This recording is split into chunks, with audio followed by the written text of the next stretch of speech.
Alright, hello everyone, this is Starcraft InUse here again, coming to you with game number 2 between mouzStrelok and mouzStrelok. Tossing out the GLHF. Yo, as Strelok says.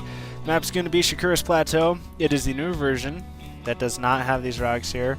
The rocks are instead, my bad, down here, which I kind of like better. I don't really like shortcuts into the back of my base, but that's just me. It sure makes for some interesting games, though.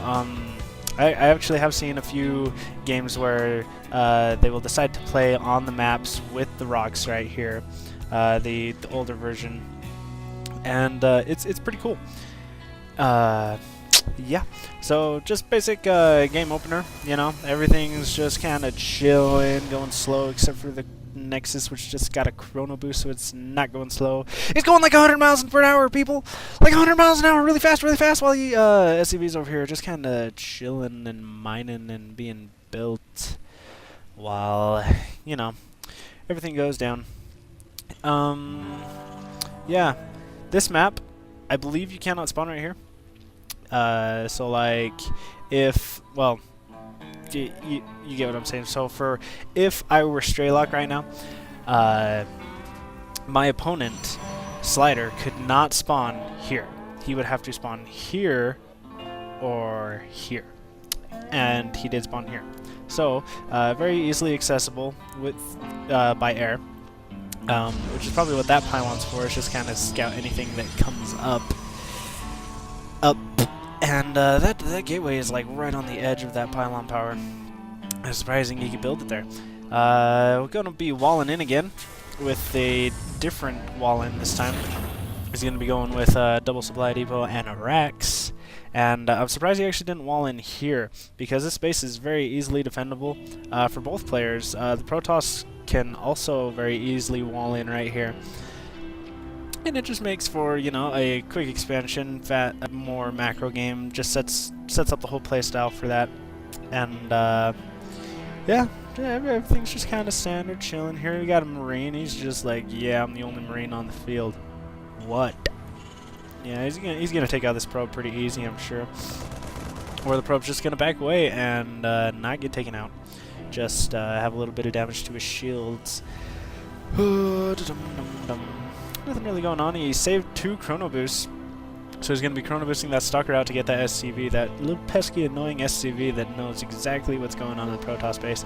Also chrono boosting out warp gate, which I believe is better this time, you know, and he's going to keep that chrono boost on that warp gate. And as I said before, this is pre-patch 1.3.3 or whatever, where the warp gate time has been increased a tremendous amount, going double gateway right there.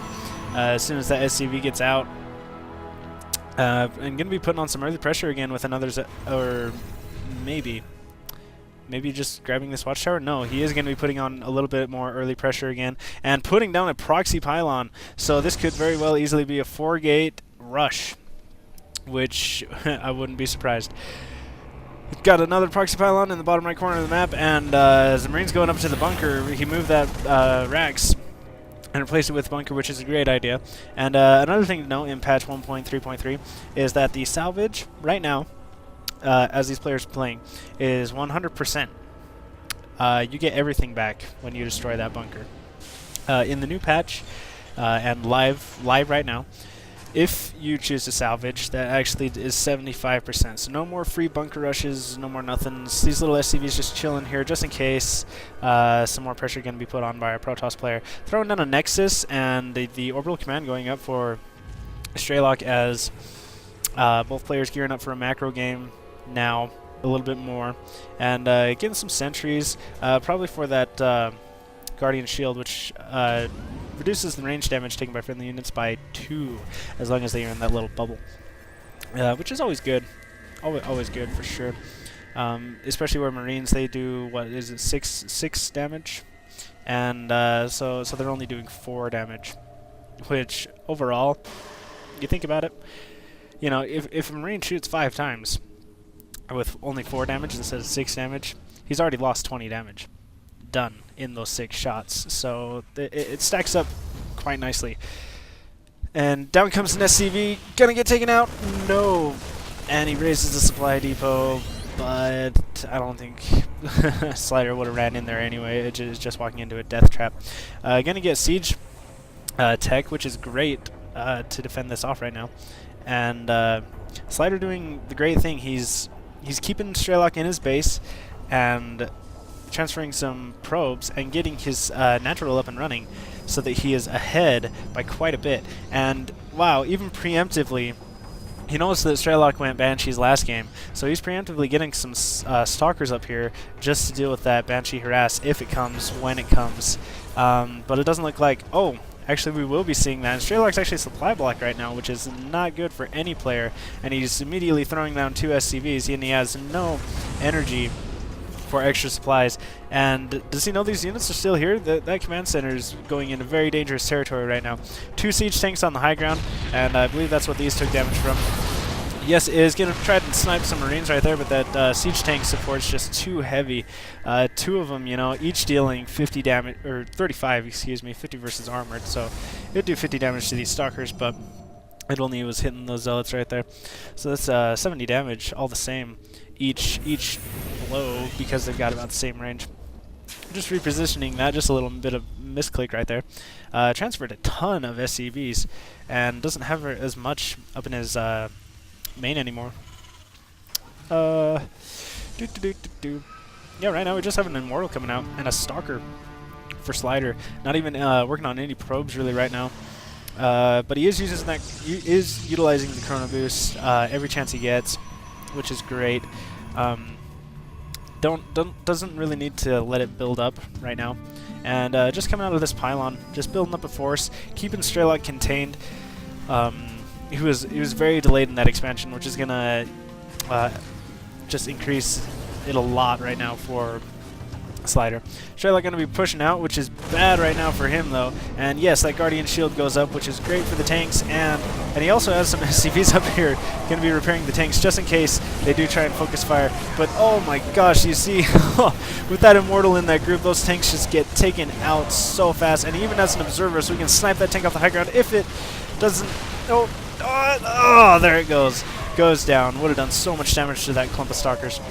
CV's getting pulled off the line, and a Banshee even going to get taken out. Cloak is not finished. Cloak isn't even on the way anymore. And a Raven with some auto turrets, just throwing down everything he can to try and defend it. And the SCV's repairing themselves just to buy time.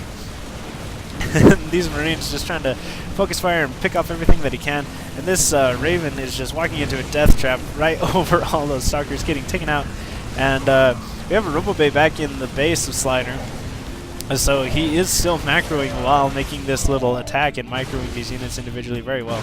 Moving this Observer up just to catch the high ground, just check out what he's going to be going up against. And SLiDER actually GG's out of this with those little missiles coming right at his orbital command. Wow, intense timing push.